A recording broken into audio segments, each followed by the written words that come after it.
أعوذ بالله من الشيطان الرجيم. قل هل من شركائكم من يبدأ الخلق ثم يعيده قل الله يبدأ الخلق ثم يعيده فأنى تؤفكون. قل هل من شركائكم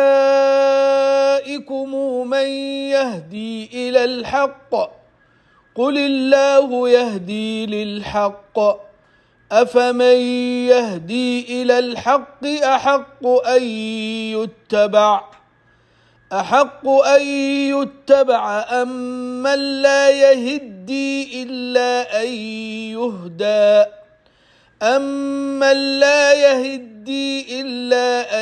يهدى فما لكم كيف تحكمون.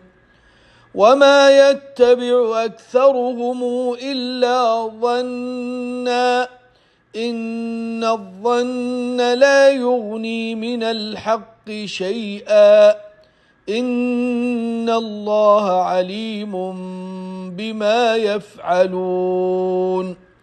وما هذا القرآن أن يفترى من دون الله وما كان هذا القرآن أن يفترى من دون الله ولكن تصديق الذي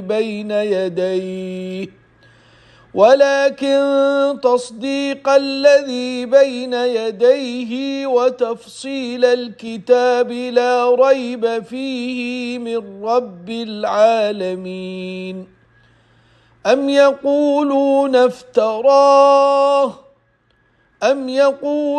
افتراه قل فأتوا بسورة مثله وادعوا من استطعتم من دون